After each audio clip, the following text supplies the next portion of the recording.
Hello friends, प्रीति ma'am's academy में आपका स्वागत है। फ्रेंड्स, आज का ये वीडियो 12th स्टैंडर्ड के इकोनॉमिक्स का लेक्चर नंबर 2 है। लेक्चर नंबर 1 में हमने न्यू चैप्टर जो स्टार्ट किया था that is introduction to micro and macro economics. उस लेक्चर में हमने पढ़ा था कि इकोनॉमिक्स का मीनिंग क्या है, व्हाट इज इकोनॉमिक्स, और इकोनॉमिक्स वर्ड हमें कहाँ से मिला, और डेफिनेशन ऑफ इकोनॉमिक्स। और हमने पढ़ा था about the 2 branches of economics that is micro economics and macro economics. दोनों वर्ड्स हमें कहाँ से मिले, उसके क्या मीनिंग है। और हमने ये भी पढ़ा था कि माइक्रो एंड मैक्रो इकोनॉमिक्स को सबसे पहले किसने यूज किया, राइट। तो फ्रेंड्स, अगर आपने वो वीडियो नहीं देखा है तो उसे प्लीज देखिए, वो बहुत इंपॉर्टेंट वीडियो है इस चैप्टर से रिगार्डिंग। तो इस चैप्टर को आगे बढ़ाते हुए अब हम आज के इस वीडियो में पढ़ने वाले हैं meaning of micro economics, definition of micro economics and scope of micro economics. तो चलिए स्टार्ट करते हैं। तो फ्रेंड्स, आपके 12th स्टैंडर्ड का पूरा इकोनॉमिक्स मैं इस बुक से पढ़ाने वाली हूँ। ये जो आपका महाराष्ट्र स्टेट बोर्ड का टेक्स्ट बुक है, इसी से पढ़ाने वाली हूँ। बहुत अच्छा टेक्स्ट बुक है और सारे आंसर्स बहुत ही इजी वे में लिखे हुए हैं, तो आप इससे पढ़ेंगे तो अच्छा होगा। तो इस टेक्स्ट बुक को आप हमेशा सामने रख लिया करिए वीडियो देखते वक्त, ताकि जो भी मैं इम्पोर्टेंट बात आपको बताती हूँ, जो भी इम्पोर्टेंट मैटर्स आपको बताती हूँ, आप वो अंडरलाइन कर सके, ठीक है। तो इस टेक्स्ट बुक में पेज नंबर 1 पे जो इंट्रोडक्शन दिया है, introduction of micro and macro economics, ये मैंने ऑलरेडी आपको लास्ट लेक्चर में, फर्स्ट लेक्चर ऑफ इकोनॉमिक्स, उसमें मैंने सिखा दिया था। अब हम पेज नंबर 2 पे आएंगे। पेज नंबर 2 पे आपको दिया है मीनिंग ऑफ माइक्रो इकोनॉमिक्स, जो कि मैंने यहाँ लिख कर रखा है, मीनिंग ऑफ माइक्रो इकोनॉमिक्स। तो पहले हम ये पढ़ेंगे कि माइक्रो इकोनॉमिक्स का मीनिंग क्या कहता है। तो चलिए हम इसे पढ़ते हैं। तो माइक्रो इकोनॉमिक्स का मीनिंग क्या दिया है, micro means a small part of a thing. Micro का मतलब, माइक्रो इकोनॉमिक्स में जो वर्ड है माइक्रो, इसका मतलब क्या होता है, small part of a thing. किसी भी चीज का, किसी भी थिंग का स्मॉल पार्ट, छोटा पार्ट, ठीक है। आगे क्या बोला है, माइक्रो इकोनॉमिक्स दस deals with a small part of the national economy. यानी कि जिस तरह से कि माइक्रो का मतलब होता है स्मॉल, वैसे ही माइक्रो इकोनॉमिक्स क्या करता है, इकोनॉमी के, नेशनल इकोनॉमी के जो घटक हैं, जैसे कि इनकम, एक्सपेंडिचर, प्रोड्यूसर, कंज्यूमर, इन सब के स्मॉल पार्ट की स्टडी करता है, यानी कि सिंगल पार्ट की स्टडी करता है। अब जैसे कि प्रोड्यूसर इकोनॉमी का ही एक घटक है, राइट। तो प्रोड्यूसर जितने भी हैं पूरे इकोनॉमी में, उन सब की स्टडी नहीं करता, सिर्फ एक सिंगल प्रोड्यूसर की स्टडी करता है कि एक सिंगल प्रोड्यूसर कितना प्रोडक्ट प्रोड्यूस करता है, कितना सप्लाई करता है, एंड ऑल दैट। उसी तरह कंज्यूमर, जो कि इकोनॉमी का ही एक घटक है, तो अगर वो कंज्यूमर की स्टडी कर रहा है तो सारे कंज्यूमर जो है इकोनॉमी में, उनकी स्टडी नहीं करेगा। वो किसकी स्टडी करेगा, सिर्फ वन सिंगल इंडिविजुअल कंज्यूमर की स्टडी करता है। तो इसीलिए कहा है कि माइक्रो इकोनॉमिक्स दस deals with a small part of the national economy. यानी कि नेशनल इकोनॉमी के जो पूरे घटक है, प्रोड्यूसर, कंज्यूमर, ठीक है, हाउस होल्ड, फर्म, ये जितने भी बहुत सारे हैं, मैंने कुछ एग्जाम्पल ही दिया। तो ये जो घटक है, जो फैक्टर्स है, उसके स्मॉल पार्ट की डील करता है, इंडिविजुअल पार्ट से डील करता है। मतलब इंडिविजुअल जो उसका पार्ट है उसकी स्टडी करता है एक बार में। और ये स्टडी कैसे करता है, डिटेल में करता है, ठीक है। आगे क्या दिया है, आगे लिखा है it studies the economic actions and behaviour. ये क्या स्टडी करता है, ये जो नेशनल इकोनॉमी के जो घटक हैं, कंज्यूमर, प्रोड्यूसर, हाउस होल्ड, ये सब, इनके बारे में स्टडी करता है, इनके स्मॉलेस्ट पार्ट की स्टडी करता है। लेकिन क्या स्टडी करता है, वो उनके इकोनॉमिक एक्शंस एंड बिहेवियर की स्टडी करता है। अब इकोनॉमिक एक्शन एंड बिहेवियर का मतलब होता है वो बिहेवियर, वो व्यवहार जो कि इकोनॉमिक से, यानी कि मनी से रिलेटेड है, प्रॉफिट से रिलेटेड है, ओके। अब जैसे कि अगर हम बात करें प्रोड्यूसर की, तो प्रोड्यूसर का इकोनॉमिक व्यवहार यानी कि इकोनॉमिक बिहेवियर क्या होगा, प्रोडक्शन करना, सेल्स करना, राइट, सप्लाई करना, जो भी मनी से रिलेटेड एक्टिविटीज है वो उसी तरह अगर हम कंज्यूमर की बात करें तो कंज्यूमर का इकोनॉमिक एक्टिविटी क्या होगा? इनकम कमाना, कंजम्पशन करना यानी कि खर्च करना, एक्सपेंडिचर करना, सेविंग करना, इन्वेस्टमेंट करना, ये सारे काम क्या हो जाएंगे? Economic behaviour.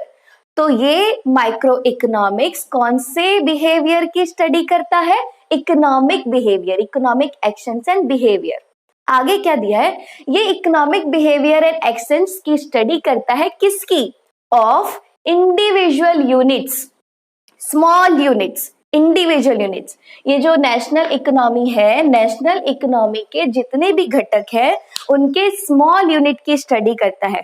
अब जैसे कि नेशनल इकोनॉमी में एक इकोनॉमी का मतलब होता है अर्थव्यवस्था। अर्थव्यवस्था यानी कि ऐसी व्यवस्था जो कि आर्थिक से रिलेटेड है, यानी कि मनी से रिलेटेड है। सेल्स करना, प्रोडक्शन करना, ठीक है, इनकम कमाना, प्रॉफिट कमाना, इन्वेस्टमेंट करना, ये सारी व्यवस्था, इसे हम बोलते हैं इकोनॉमी, अर्थव्यवस्था। ठीक है, तो एक देश की जो अर्थव्यवस्था है उसके अंदर जितने भी घटक है, जितनी भी उसमें व्यवस्थाएं हैं, उन सब के सारे टोटल पार्ट की स्टडी नहीं करता, वो एक सिंगल स्मॉल पार्ट की स्टडी करता है। अब जैसे कि अगर मैं बात करूं इकोनॉमी में कंज्यूमर की, तो सारे कंज्यूमर की स्टडी नहीं करता, वो इंडिविजुअल कंज्यूमर की स्टडी करता है। जितने भी यूनिट्स है, अगर मालूम है बैंक की बात करूं तो सारे बैंक की स्टडी नहीं करेगा, एक सिंगल बैंक की स्टडी करेगा एक बार में। ठीक है, और वो स्टडी वो डिटेल्ड करेगा। तो individual unit such as an individual consumer, एक सिंगल कंज्यूमर, इंडिविजुअल का मतलब क्या होता है? सिंगल कंज्यूमर की स्टडी करेगा एक बार में, और एक ही कंज्यूमर की अगर वो स्टडी कर रहा है तो जाहिर सी बात है कि वो डिटेल स्टडी करेगा। ठीक है, उसके बाद इंडिविजुअल प्रोड्यूसर एग्जांपल दिया है, मतलब जितने भी इकोनॉमी में प्रोड्यूसर है सबकी स्टडी नहीं करेगा, सिर्फ उनमें से एक इंडिविजुअल प्रोड्यूसर की स्टडी करता है। उसके बाद क्या दिया? और अ फर्म, अगर फर्म की स्टडी कर रहा है तो सारे फर्म्स की स्टडी नहीं, सिर्फ एक सिंगल फर्म की यहाँ स्टडी होगी एक बार में। The price of a particular commodity, या तो अगर हम बात करें प्राइस की तो जितने भी प्रोडक्ट्स हैं इकोनॉमी में, सारे प्रोडक्ट्स की, उन सारे प्रोडक्ट्स के प्राइस की वो स्टडी नहीं करेगा, सिर्फ एक सिंगल कमोडिटी के प्राइस की स्टडी एक बार में करेगा। ठीक है, कि उस कमोडिटी का क्या डिमांड है, क्या सप्लाई है, तो उसका प्राइस कितना होना चाहिए एंड ऑल दैट। ओके, उसके बाद और अ फैक्टर एक्सेट्रा। फैक्टर से क्या मतलब होता है? Factor of production. तो फैक्टर ऑफ प्रोडक्शन यानी कि गुड्स को प्रोड्यूस करने के जो फैक्टर्स होते हैं, ठीक है, जो घटक होते हैं, जैसे कि फॉर एग्जांपल लैंड, लेबर और कैपिटल और एंटरप्रेन्योर, ये सारे जो 4 फैक्टर्स होते हैं जो कि हम गुड्स प्रोड्यूस करने में जो हमारी मदद करते हैं। आपको किसी भी तरह का गुड्स या सर्विसेज अगर प्रोड्यूस करना है तो आपको ये 4 चीजें, land, labour, capital and entrepreneur, ये 4 फैक्टर्स आपको लगेंगे। उसकी मदद से ही आप गुड्स एंड सर्विसेज प्रोड्यूस कर सकेंगे। तो इन फैक्टर्स की भी अगर स्टडी करता है, माइक्रो इकोनॉमिक्स वे में अगर हम स्टडी करते हैं तो सिंगल फैक्टर की स्टडी होगी, ना कि सारे फैक्टर्स की। जैसे कि लैंड की स्टडी हो रही है तो सिर्फ उस बिजनेस से रिलेटेड लैंड की स्टडी होगी। उसी तरह लेबर तो सिर्फ इंडिविजुअल लेबर की स्टडी करेगा। उसी तरह अगर कैपिटल की स्टडी हो रही है तो सिर्फ एक फर्म में लगे कैपिटल के रिलेटेड स्टडी होगी। उसी तरह एंटरप्रेन्योर की अगर स्टडी हो रही है तो सिंगल इंडिविजुअल एंटरप्रेन्योर की स्टडी होगी। मतलब यहाँ पे जो भी स्टडी हो रही है वो इंडिविजुअल लेवल पे होती है, सिंगल लेवल पे होती है। टोटल जितने भी हैं वो सारे घटक, उनकी स्टडी नहीं, उनमें से एक को उठा के साइड में उसका डिटेल्ड माइक्रोस्कोपिक स्टडी की जाती है, यानी कि डिटेल स्टडी की जाती है। ठीक है, और इसी डिटेल स्टडी को सिंगल यूनिट की स्टडी अगर हम करते हैं डिटेल में तो इस स्टडी को हम कहते हैं माइक्रो इकोनॉमिक्स। ठीक है, और क्या स्टडी करते हैं? कौन सा behaviour? Economic actions and behaviour ही सिर्फ स्टडी करते हैं हम इन घटक का, सारे बिहेवियर्स की स्टडी नहीं करते। सिर्फ कौन से बिहेवियर की स्टडी करते हैं? इकोनॉमिक बिहेवियर, मतलब मनी रिलेटेड जो इनके व्यवहार हैं, पैसे से रिलेटेड वो। ठीक है, तो होप आपको ये मीनिंग समझ में आया। अब इसके बाद हम पढ़ेंगे डेफिनेशन, जो आपको पेज नंबर 2 पे ही दिया है, डेफिनेशन ऑफ माइक्रो इकोनॉमिक्स। तो चलिए अब हम डेफिनेशन पढ़ते हैं माइक्रो इकोनॉमिक्स का। तो डेफिनेशन जो कि आपके टेक्स्ट बुक के पेज नंबर 2 में जो पहला डेफिनेशन दिया है, किसका डेफिनेशन दिया है? मोराइस डॉब का। मोराइस डॉब का जो डेफिनेशन दिया है वो आप पढ़ेंगे, क्योंकि डेफिनेशन आपको हमेशा वर्ड टू वर्ड लिखने होते हैं। उसमें जो वर्ड दिया है आपको वही वर्ड सेम लिखना है, उसमें वर्ड्स में आप चेंजेस नहीं कर सकते, ओन वर्ड्स में उसे आप कभी नहीं लिख सकते, क्योंकि ये डेफिनेशन किसी इकोनॉमिस्ट ने दिया है तो उनके स्टेटमेंट में ही हमें लिखना होता है। ओके, तो जो नेक्स्ट डेफिनेशन है दैट इज एपी लर्नर का, अगर आप देखेंगे तो काफी बड़ा है, उसे याद रख पाना वर्ड टू वर्ड थोड़ा सा मुश्किल है, तो इसीलिए आप ये जो पहला डेफिनेशन आपको दिया है मोराइस डॉब का, आप वही पढ़िए, अच्छे से लिखिए और वर्ड टू वर्ड लिखिए। ठीक है, डेफिनेशन आपको वर्ड टू वर्ड ही लिखना है। और ये जो मीनिंग है ये आप इस तरह से लिख सकते हैं, इसमें एक आध वर्ड इधर उधर होगा तो चलता है, लेकिन इसका जो मेन मीनिंग है वो चेंज नहीं होना चाहिए।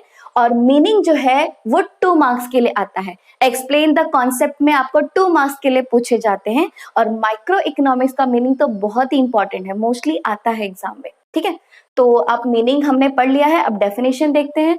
तो डेफिनेशन आपको लिखना कैसे है आप ये भी देख लीजिए। डेफिनेशन आपको लिखना है जैसे कि डेफिनेशन ऑफ माइक्रो इकोनॉमिक्स, तो स्टार्ट आपको कुछ इस तरह से करना है, that is according to Maurice Dobb. According to Maurice Dobb, ऐसे जो इकोनॉमिस्ट जिनका वो डेफिनेशन है उनका आपको पहले नाम लिखना होगा। ठीक है, जो भी नाम आपको दिया है इस तरह से आपको लिखना होगा, अकॉर्डिंग टू मोराइस डॉब। फिर आगे आप इन्वर्टेड कॉमा में लिखेंगे, क्योंकि डेफिनेशन हम हमेशा इन्वर्टेड कॉमा में लिखते हैं, क्योंकि ये किसी का दिया हुआ स्टेटमेंट है, राइट। तो क्या डेफिनेशन है अब हम वो समझते हैं। तो डेफिनेशन क्या है? According to Maurice Dobb, micro economics is in fact, micro economics क्या है? इन फैक्ट में, फैक्ट यानी कि रियल में क्या है? A microscopic study of the economy. Economy का मतलब पूरे अर्थव्यवस्था का, आर्थिक व्यवस्था का ये माइक्रोस्कोपिक स्टडी है। कौन सा स्टडी है? माइक्रोस्कोपिक। अब माइक्रोस्कोपिक का मतलब होता है डिटेल्ड स्टडी। कैसा? Detailed study. Detailed study micro economics क्या करता है? जो पूरी अर्थव्यवस्था है, पूरी जो इकोनॉमी है, उसके एक स्मॉल घटक का, उसके एक वेरिएबल का सिंगल स्टडी करता है। और कैसे करता है? डिटेल में करता है, माइक्रोस्कोपिक स्टडी करता है।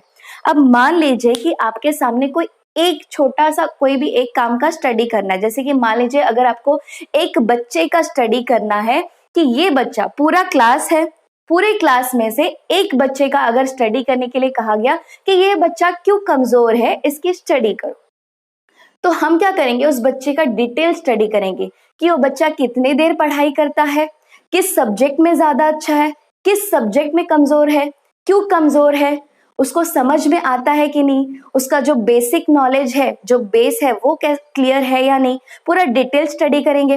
वो लेक्चर्स अटेंड करता है या नहीं, ध्यान देता है या नहीं। ठीक है, ये सारी बातें हम स्टडी करेंगे, यानी कि डिटेल स्टडी करेंगे, राइट। तो उसी तरह से माइक्रो इकोनॉमिक जो कि एक सिंगल यूनिट की स्टडी करता है एक बार में, तो वो उसकी कैसे स्टडी करता है? डिटेल स्टडी, माइक्रोस्कोपिक स्टडी करता है। ठीक है, तो ये डेफिनेशन बहुत ही सिंपल सा डेफिनेशन था, जिसने जो कि दिया है मोराइस डॉब ने, कि इकोनॉमिक्स, माइक्रो इकोनॉमिक्स पूरे इकोनॉमी के, पूरे अर्थव्यवस्था के सिंगल घटक की स्टडी एक बार में करता है और माइक्रोस्कोपिक स्टडी करता है, डिटेल स्टडी करता है। ठीक है, तो ये डेफिनेशन आपको आ गया समझ में। डेफिनेशन इसी वे में लिखना है। अब इसके बाद हम पढ़ते हैं स्कोप ऑफ माइक्रो इकोनॉमिक्स। तो फ्रेंड्स अब हम पढ़ेंगे scope of micro economics. Scope का मतलब होता है क्षेत्र, किस क्षेत्र में माइक्रो इकोनॉमिक्स कार्य करता है, कौन से क्षेत्र में उसकी पहुंच है। ठीक है, स्कोप है। तो माइक्रो इकोनॉमिक्स कौन से क्षेत्र में कार्य करता है? Theory of product pricing, theory of factor pricing और थियरी ऑफ इकोनॉमिक वेलफेयर। ये जो 3 थियरी है ये जो 3 क्षेत्र हैं, इस क्षेत्र में हमें माइक्रो इकोनॉमिक स्टडी करने की जरूरत पड़ती है। अब ये थियरी का मतलब क्या होता है in economic terms? Principle. Theory का मतलब क्या होता है? प्रिंसिपल। तो माइक्रो इकोनॉमिक्स के ये 3 प्रिंसिपल्स हैं, ठीक है। ये 3 क्षेत्र में माइक्रो इकोनॉमिक स्टडी की जरूरत पड़ती है। जैसे कि पहला है थियरी ऑफ प्रोडक्ट प्राइसिंग, यानी किसी भी चीज की प्राइस फिक्स करने में हेल्प करता है हमें माइक्रो इकोनॉमिक्स। उसी तरह थियरी ऑफ फैक्टर प्राइसिंग, किसी भी फैक्टर ऑफ प्रोडक्शन की स्टडी करने में हेल्प करता है माइक्रो इकोनॉमिक्स। और थियरी ऑफ इकोनॉमिक वेलफेयर, यानी कि इकोनॉमी का वेलफेयर अचीव करने में भी करना है। अगर वेलफेयर अचीव करना है हमें, तो फिर हमें किसकी पढ़ाई करनी पड़ती है? माइक्रो इकोनॉमिक स्टडी करनी पड़ती है उस पूरे इकोनॉमी की। तो फिलहाल हम एक एक करके हर थियरी को पढ़ते हैं, उसे समझते हैं कि इसकी ये जो 3 थियरी है, 3 जगह जो स्कोप है इसका, 3 क्षेत्र है, वो क्या है और वहां पे माइक्रो इकोनॉमिक स्टडी करके हमें कैसे सोल्यूशन मिलता है, ठीक है। तो अब हम पढ़ेंगे पहली theory, that is theory of product pricing. Theory of product pricing जो थियरी है, ये जो प्रिंसिपल है, ये हमें किसी भी प्रोडक्ट के प्राइस फिक्स करने में हेल्प करता है। तो किसी भी प्रोडक्ट का अगर प्राइस हमें फिक्स करना है, तो उस प्रोडक्ट की डिटेल स्टडी करनी पड़ेगी। और डिटेल स्टडी कौन से स्टडी में होती है? माइक्रो इकोनॉमिक स्टडी में। मैक्रो में तो डिटेल स्टडी नहीं होता, राइट है। माइक्रो इकोनॉमिक स्टडी करेंगे तभी डिटेल स्टडी करने मिलेगा हमें, राइट। तो यहाँ पे जब किसी भी प्रोडक्ट का हमें प्राइस फिक्स करना है, जैसे कि मान लीजिए ये डस्टर है, इस डस्टर का हमें प्राइस फिक्स करना है, तो हम क्या देखेंगे? सबसे पहले तो हम ये देखेंगे कि इस डस्टर को बनाने में, प्रोडक्शन करने में टोटल कितना खर्चा लगा है। इसके प्रोडक्शन से लेके इसके डिस्ट्रीब्यूशन तक, इसके सेल्स तक, जितना भी इसके अंदर खर्चा लगा है, पहले इसका कॉस्ट ऑफ जो प्रोडक्शन है, प्रोडक्शन करने में जितना भी कॉस्ट लगा है वो फाइंड की जाएगी। उसके बाद ये फाइंड किया जाएगा कि इतना खर्चा है तो हमें कितना प्रॉफिट मार्जिन रखना होगा, तो उसके हिसाब से फिर प्राइस डिटरमाइन होता है, प्राइस तय होता है, ठीक है। तो ये थियरी ऑफ प्रोडक्ट प्राइसिंग हमें किसी भी प्रोडक्ट का, किसी भी कमोडिटी का क्या फिक्स करने में हेल्प करता है, क्या निश्चित करने में हेल्प करता है? प्राइस। उस चीज का प्राइस, मूल्य निश्चित करने में, डिटरमाइन करने में हमें हेल्प करता है, राइट।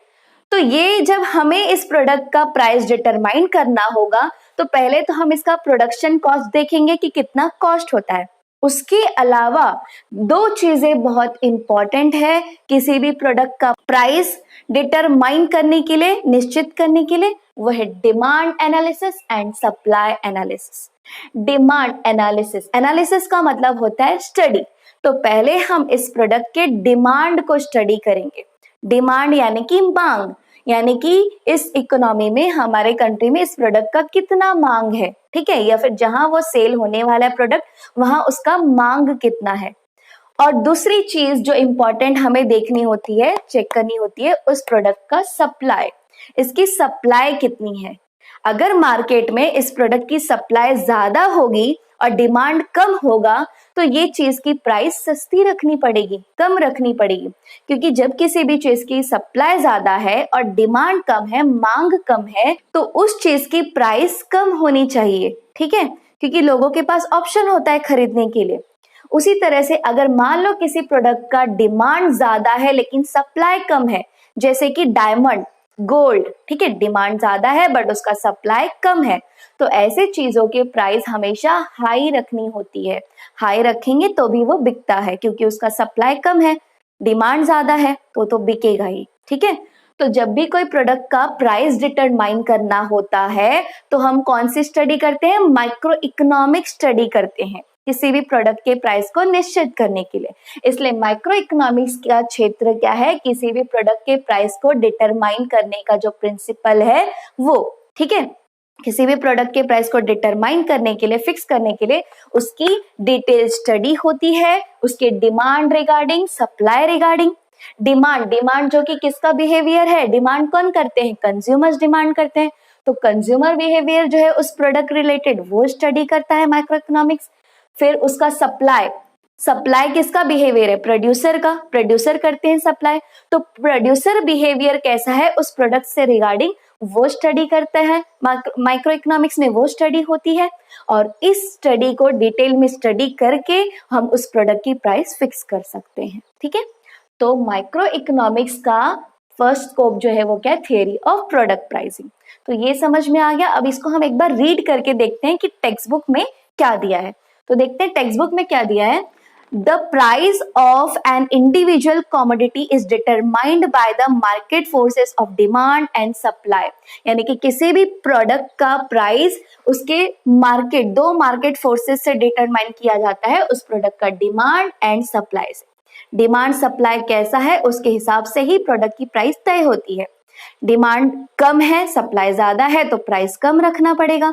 और डिमांड ज्यादा है, सप्लाई कम है, मतलब उस चीज की कमी है मार्केट में, तो लोग तो जब जैसी आएगा मार्केट में थोड़ा ज्यादा प्राइस रहेगा तो भी खरीद लेंगे, राइट। तो फिर इसलिए यहाँ पे हमें क्या देखना होता है? सप्लाई एंड डिमांड दोनों देखना होता है किसी भी प्रोडक्ट की प्राइस को तय करने के लिए। आगे क्या दिया है? Micro economics is concerned with demand analysis, that is individual consumer behaviour and supply analysis, that is individual producer behaviour. वही जो मैंने अभी समझाया आपको कि माइक्रो इकोनॉमिक्स क्या स्टडी करता है किसी भी प्रोडक्ट के प्राइस को फिक्स करते वक्त? उसका डिमांड एनालिसिस जो कि कंज्यूमर का बिहेवियर है, डिमांड करना, मांग करना, और सप्लाई एनालिसिस मतलब सप्लाई की स्टडी करता है जो कि प्रोड्यूसर का बिहेवियर है, सप्लाई करना। ठीक है, प्रोड्यूसर के बिहेवियर को उसके स्टडी करता है, प्रोडक्ट के प्रोड्यूसर बिहेवियर को। ठीक है, तो ये price theory of product pricing समझ में आ गया। अब हम नेक्स्ट थियरी देखते हैं, that is theory of factor pricing. तो थियरी ऑफ फैक्टर प्राइसिंग में फैक्टर का मतलब क्या होता है? मैंने जब आपको डेफिनेशन समझाया, सॉरी मीनिंग समझाया, उस वक्त भी मैंने आपको बताया कि फैक्टर से इनका क्या मतलब है।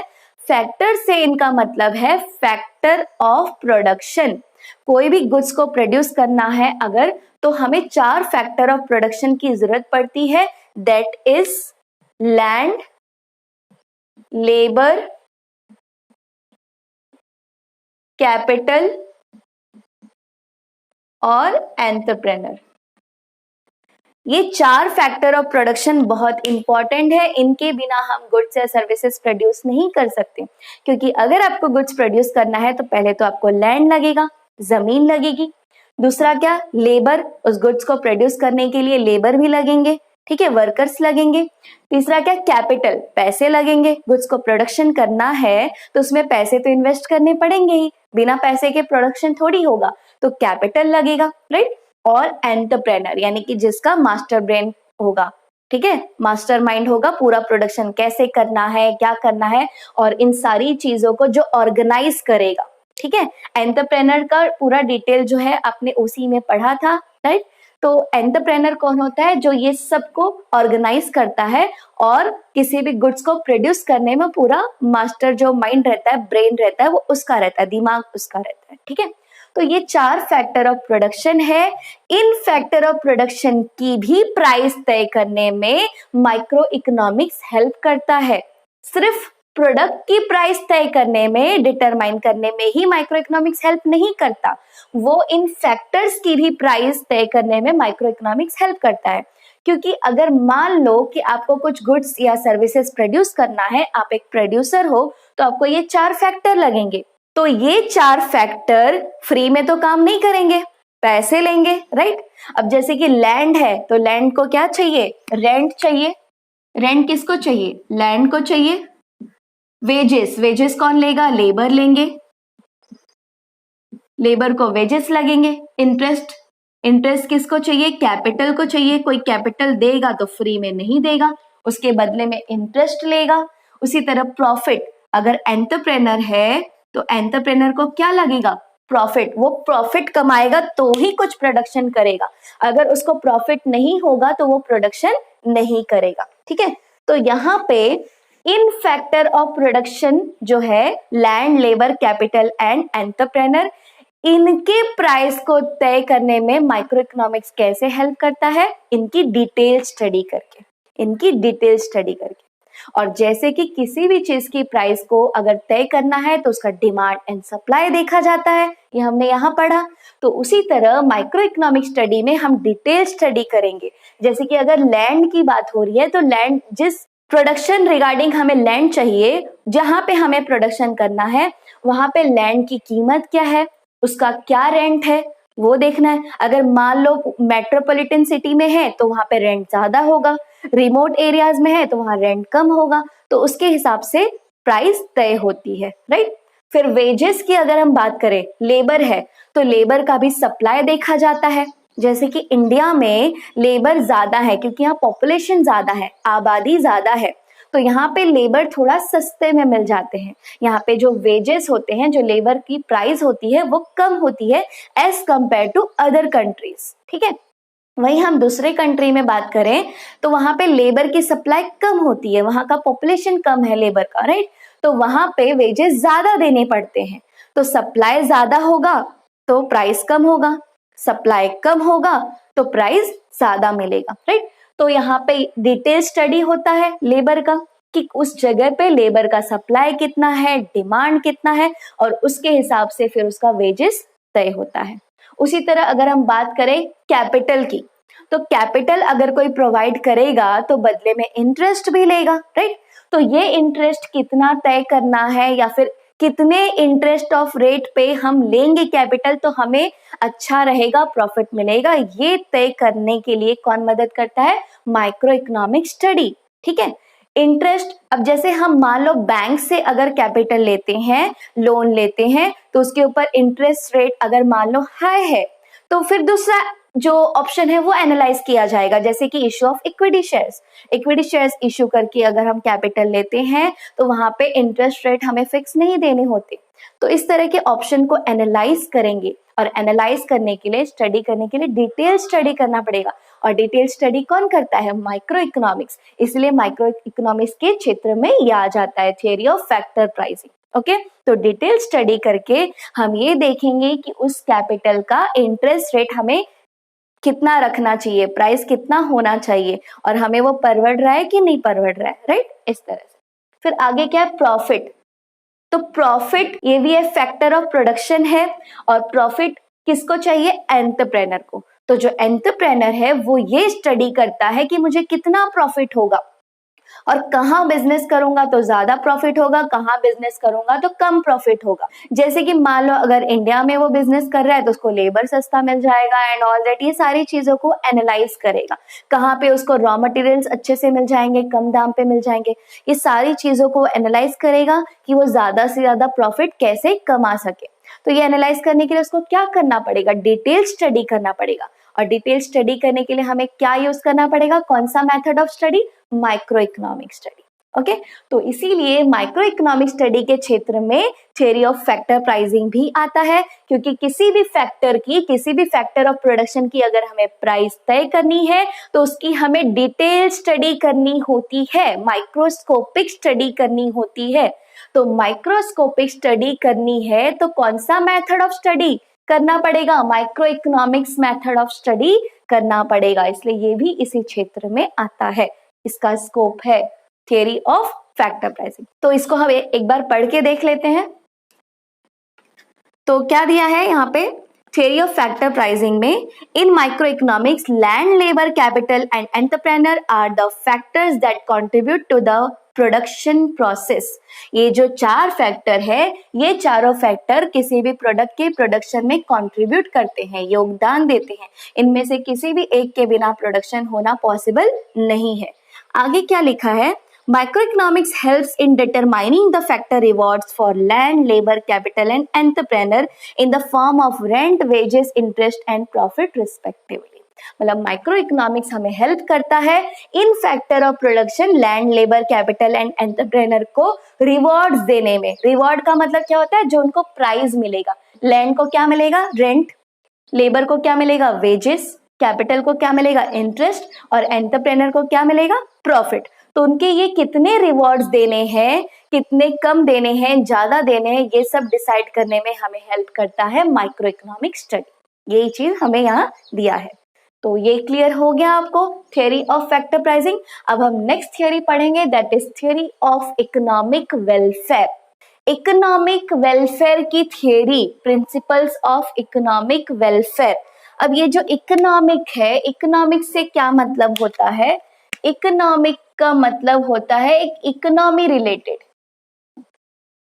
इकोनॉमिक किससे रिलेट करता है? इकोनॉमी से, अर्थव्यवस्था से। ठीक है, इस इकोनॉमी में, इस अर्थव्यवस्था में जो भी कार्य होता है, जो भी काम होता है, उस काम को हम क्या बोलते हैं? इकोनॉमिक। ठीक है, इकोनॉमिक मतलब जो भी मनी से रिलेटेड कार्य होता है उसे हम बोलते हैं इकोनॉमिक।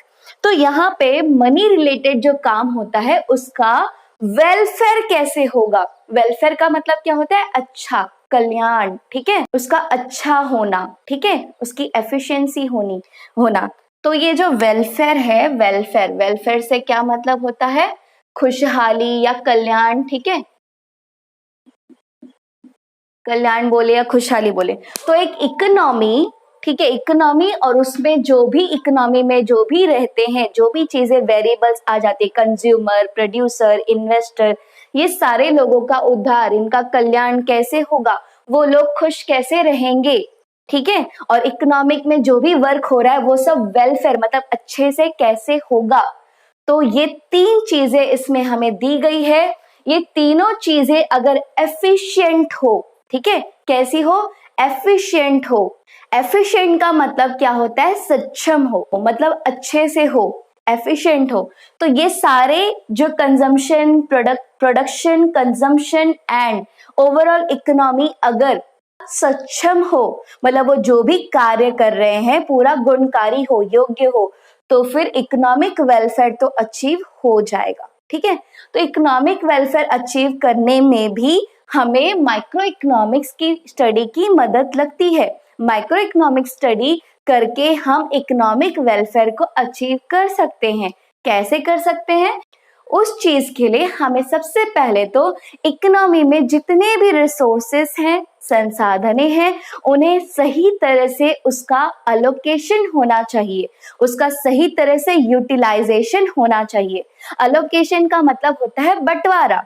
तो जितने भी लोग हैं इकोनॉमी में, जितनी भी पॉपुलेशन है, उनके बीच उस रिसोर्सेस का सही तरह से अलोकेशन होना चाहिए कि जिन्हें जितनी जरूरत है जिस चीज की, अगर उन्हें सही तरह से वो चीज एलोकेट किया जाए, मिले, तो फिर इकोनॉमी का वेलफेयर अचीव हो सकता है। ठीक है, अब ये जो रिसोर्सेस हैं अगर ये गलत तरह से यूटिलाइज हो, एफिशिएंट वे में, बेस्ट वे में यूटिलाइज ना हो, इसका वेस्टेज हो, उससे जो हम मैक्सिमम सेटिस्फेक्शन है वो ना ले पाए, तो इकोनॉमिक वेलफेयर अचीव नहीं होगा। ठीक है, तो इकोनॉमिक वेलफेयर अचीव करने के लिए सारे रिसोर्सेस को क्या होना चाहिए? एफिशिएंटली एलोकेट होना चाहिए। और उसे एफिशिएंटली एलोकेट कैसे करना है, इस चीज के लिए हमें कौन सी स्टडी करनी होगी? Micro economic study, detailed study करनी होगी। ठीक है, तो यहाँ पे सबसे पहले हमें एफिशिएंसी इन प्रोडक्शन लाना होगा। ये जो इकोनॉमिक वेलफेयर हमें अचीव करना है, जो इकोनॉमी का, पूरे इकोनॉमी का हमें कुशलता, कल्याण हमें अचीव करना है कि सब खुश रहें, यह हमें अचीव करना है कि सबको पूरा डिस्ट्रीब्यूशन ऑफ रिसोर्सेस प्रॉपर हो।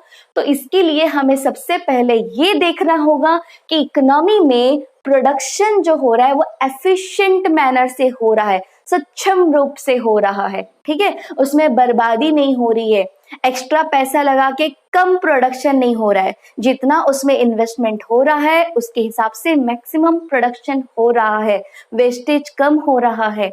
ये चीजें ध्यान रखनी जरूरी है। ठीक है, और प्रोडक्शन करके जो प्रोडक्ट बन रहा है, जो आउटपुट बन रहा है, वो भी कैसा होना चाहिए? एफिशिएंट होना चाहिए, परफेक्ट, बेस्ट होना चाहिए, जिससे कि क्या होगा? Next, efficiency in consumption. Consumption में एफिशिएंसी आएगी, मतलब कंजम्पशन सक्षम होगा। कंजम्पशन कब सक्षम होगा? कब एफिशिएंट होगा, बेस्ट वे में होगा? जब वो लोग सेटिस्फाइड होंगे। जब लोग सेटिस्फाइड होंगे, मैक्सिमम सेटिस्फेक्शन मिलेगा, तो ही हम बोल सकते हैं कि कंजम्पशन कैसा हुआ है? एफिशिएंट हुआ है। क्योंकि लोगों को जो भी नीड्स थी उनकी, वो परफेक्ट, उनको नीड्स उनकी पूरी हुई है, वो सेटिस्फाइड हुए हैं। ठीक है। और वो लोग सेटिस्फाइड कब होंगे, कंज्यूमर्स जो कंजप्शन करते हैं वो एफिशिएंट कंजम्पशन कब कर पाएंगे, सेटिस्फाइड कब होंगे, जब जो प्रोडक्ट है वो एफिशिएंट होगा, प्रोडक्शन एफिशिएंट होगा, वो कमोडिटी या वो सर्विसेज जो भी प्रोड्यूस हो रहा है वो सक्षम होगा, वो एफिशिएंट होगा, ठीक है। तो जब प्रोडक्शन एफिशिएंट होगा तो कंजम्पशन भी एफिशिएंट होगा, राइट। और कंजम्पशन जो लोग करते हैं वो फुल सेटिस्फेक्शन अचीव कर पाएंगे कंजम्पशन करके। उसके बाद ओवरऑल इकोनॉमिक एफिशिएंसी, यानी कि अगर प्रोडक्शन सही से होगा तो कंजम्पशन भी सही से होगा, क्योंकि लोग सेटिस्फाइड होंगे और सेटिस्फाइड होंगे तभी तो कंज्यूम करेंगे, राइट। तो कंजम्पशन होगा एफिशिएंट, और दोनों अगर प्रॉपरली एफिशिएंटली हुआ तो इकोनॉमी तो ओवरऑल एफिशिएंट हो जाएगी। क्योंकि मैंने आपको जो लास्ट लेक्चर था, लेक्चर नंबर 1, उसमें मैंने आपको समझाया था कि एक इकोनॉमी में किस तरह के लोग रहते हैं, 2 तरह के, या तो प्रोड्यूसर और कंज्यूमर। ये 2 तरह के लोग होते हैं, या तो कोई प्रोड्यूस करता है और कोई उसे कंज्यूम करता है। प्रोड्यूसर और कंज्यूमर, प्रोड्यूसर कौन होते हैं, जो इकोनॉमी को चलाते हैं, इकोनॉमी को रन करते हैं। इनके बिना एक इकोनॉमी नहीं चल सकती। इकोनॉमी का मतलब क्या होता है, अर्थव्यवस्था, मतलब मनी रिलेटेड सारे कार्य जहां होते हैं, खरीदना बेचना, ठीक है, पैसे रिलेटेड, तो वो काम करता कौन है, प्रोडक्शन कौन करता है, प्रोड्यूसर, वही एम्प्लॉयमेंट जनरेट करता है। और कंज्यूमर उस प्रोडक्ट को, प्रोड्यूसर जो प्रोडक्ट बनाता है उसको कंज्यूमर कंज्यूम करता है। तो कंज्यूमर कौन होता है, जो इकोनॉमी की नींव रखता है, इकोनॉमी जिसके वजह से चलती है, उसके वजह से इकोनॉमी एग्जिस्ट करती है। इकोनॉमी का अस्तित्व कंज्यूमर की वजह से है। Consumer is the king of the market. क्यों कहा जाता है ऐसा, क्योंकि कंज्यूमर नहीं रहेगा तो प्रोडक्शन नहीं होगा, ठीक है। गुड्स प्रोड्यूस करने का कोई मतलब ही नहीं होता अगर कंज्यूमर ही नहीं रहेंगे तो इसीलिए सबसे पहले तो प्रोडक्शन में एफिशिएंसी लाओ, फिर कंजम्पशन में एफिशिएंसी अपने आप आएगी। प्रोडक्शन सही से होगा तो लोग सेटिस्फाइड होंगे उस प्रोडक्ट से और कंज्यूम करेंगे, और अगर दोनों एफिशिएंट होगा तो ओवरऑल इकोनॉमी का क्या होगा, उद्धार होगा। ओवरऑल इकोनॉमी एफिशिएंट हो जाएगी, सक्षम होगी, ठीक है। जो भी इनकम आ रहा है, जो भी एक्सपेंडिचर हो रहा है, कंजम्पशन हो रहा है, सब कुछ एफिशिएंट लेवल पे होगा, बेस्ट लेवल पे होगा, ठीक है। तो ये चीजों को अचीव करने के लिए हमें इन चीज की, प्रोडक्शन की, कंजम्पशन की डिटेल्ड स्टडी करनी पड़ती है, राइट। डिटेल्ड इकोनॉमिक बिहेवियर, इनके प्रोड्यूसर की, कंज्यूमर की इकोनॉमिक बिहेवियर की डिटेल स्टडी करनी होती है। और डिटेल स्टडी कौन करता है, माइक्रो इकोनॉमिक्स। इसीलिए माइक्रो इकोनॉमिक स्कोप में, थियरी में ये थियरी भी आता है, that is theory of economic welfare, principle of economic welfare, ठीक है। तो एक बार हम ये थियरी भी पढ़ के देख लेते हैं, क्या दिया है टेक्स्ट बुक में। तो यहाँ दिया है theory of economic welfare. Theory of welfare basically deals with efficiency in the allocation of resources. मैंने बताया जैसे कि थियरी ऑफ इकोनॉमिक वेलफेयर ये देखता है कि जितने भी रिसोर्सेज हो उसका कैसे एलोकेशन हो, बंटवारा कैसे हो, एफिशिएंट वे में हो, बेस्ट वे में हो, सक्षम तरह से हो, कहीं ज्यादा मिला कहीं कम मिला ऐसा ना हो, ठीक है। आगे क्या दिया है, efficiency in the allocation of resources is attend when it results in maximisation of satisfaction of the people. यानी कि इन एलोकेशन ऑफ रिसोर्सेज में जो भी संसाधन है वो सही तरह से उसका एलोकेशन, मतलब सही तरह से उसका बंटवारा कब होगा, जब उसका रिजल्ट क्या होगा, मैक्सिमाइजेशन ऑफ सेटिस्फैक्शन। उस रिसोर्सेस को इस तरह में बांटा जाएगा कि वो लोगों को मैक्सिमम सेटिस्फैक्शन दे, ठीक है। और मैक्सिमम सेटिस्फैक्शन देने के लिए क्या करना होगा, उस रिसोर्स को बेस्ट करना होगा, वो रिसोर्स देखना होगा कि बेस्ट हो और सही जगह पे पहुंचे, सही जगह पे एलोकेट हो, ठीक है। आगे क्या दिया है, इकोनॉमिक एफिशिएंसी इन्वॉल्व्स 3 एफिशिएंसीज। मतलब इकोनॉमिक एफिशिएंसी अगर हमें अचीव करना है तो 3 चीजों की एफिशिएंसी हमें पहले अचीव करनी होगी। उसमें से पहला है एफिशिएंसी इन प्रोडक्शन, मतलब पहले हमें प्रोडक्शन में एफिशिएंसी लानी होगी, जो हम गुड्स प्रोड्यूस कर रहे हैं उसे सक्षम, उसे बेस्ट बनाना होगा। ठीक है, क्या दिया है देखते हैं। Efficiency in the production means producing maximum possible amount of goods and services from the given amount of resources, यानी कि जितने भी रिसोर्सेज प्रोडक्शन के लिए दिए गए हैं उस रिसोर्सेज से मैक्सिमम प्रोडक्शन हो, वेस्टेज कम हो, तो प्रोडक्शन एफिशिएंट होगा, सक्षम होगा। ठीक है, उसके बाद आगे क्या दिया है, efficiency in consumption. Economic welfare achieve करने के लिए हमें कंजम्पशन में भी एफिशिएंसी लानी होगी। तो इसमें क्या दिया देखते हैं। Efficiency in consumption means distribution of produced goods and services among the people for consumption in such a way as to maximise total satisfaction of the society, यानी कि जो गुड्स प्रोड्यूस हुआ है, जिस गुड्स की प्रोडक्शन हुई है, उस गुड्स को ऐसे लोगों तक, मतलब ऐसे जगह उस गुड्स एंड सर्विसेज को इस तरह से डिस्ट्रीब्यूट करना है, इस तरह से पहुंचाना है कंजम्पशन करने के लिए, ताकि उससे लोग मैक्सिमम सेटिस्फेक्शन अचीव कर सके। और लोग मैक्सिमम सेटिस्फेक्शन कब अचीव करेंगे, जब वो प्रोडक्ट उन्हें सेटिस्फाई करेगा, जब वो प्रोडक्ट उनकी नीड्स को पूरा करेगा। राइट, तो पहले तो प्रोडक्शन पे ध्यान देना है और उस कमोडिटी, उस प्रोडक्ट पे, गुड्स एंड सर्विसेज पे ध्यान देना है कि वो बेस्ट हो, एफिशिएंट हो, तो ही वो कंजम्पशन जो कर रहे हैं, जो कंज्यूमर है, उन्हें सेटिस्फाइड करेगा और तब एफिशिएंसी आएगी कंजम्पशन में भी।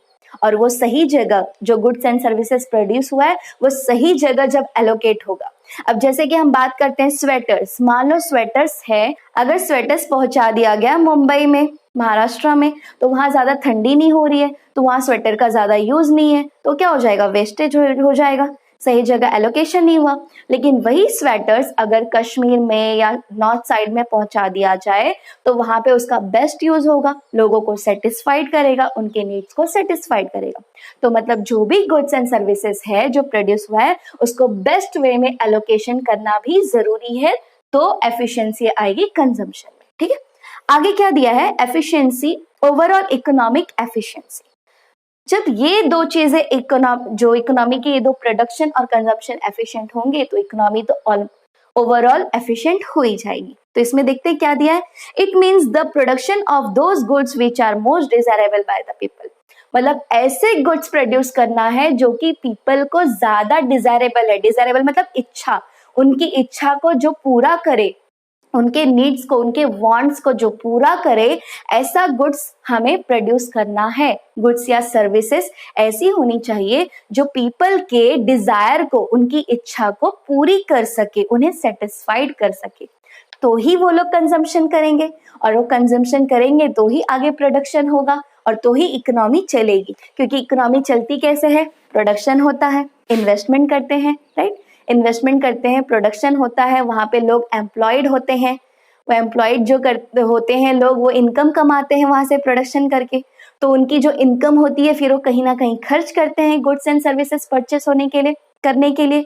फिर वो गुड्स एंड सर्विसेज जब परचेस करते हैं तो वो अमाउंट फिर से कहाँ चला जाता है, प्रोड्यूसर के पास, फिर वापस से वो इन्वेस्ट होता है, फिर से गुड्स प्रोडक्शन होता है, लोग एम्प्लॉयड होते हैं, उनको पेमेंट मिलता है, फिर से वो खर्च करते हैं, एक्सपेंडिचर करते हैं, राइट। तो इस तरह से इकोनॉमी जो है चलती रहती है, right.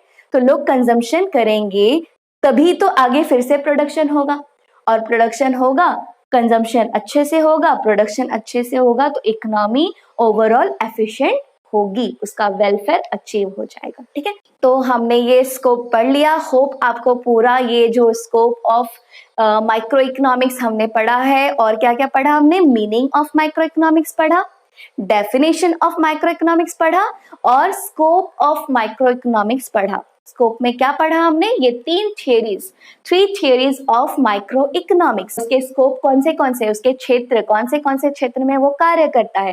Theory of product pricing, किसी भी प्रोडक्ट के प्राइस फिक्स करने में। थ्योरी ऑफ फैक्टर प्राइसिंग, ये जो फैक्टर्स है, इनकी जो प्राइस है, इनके जो रिवॉर्ड्स है, वो फिक्स करने में कितना रहना चाहिए एंड ऑल दैट।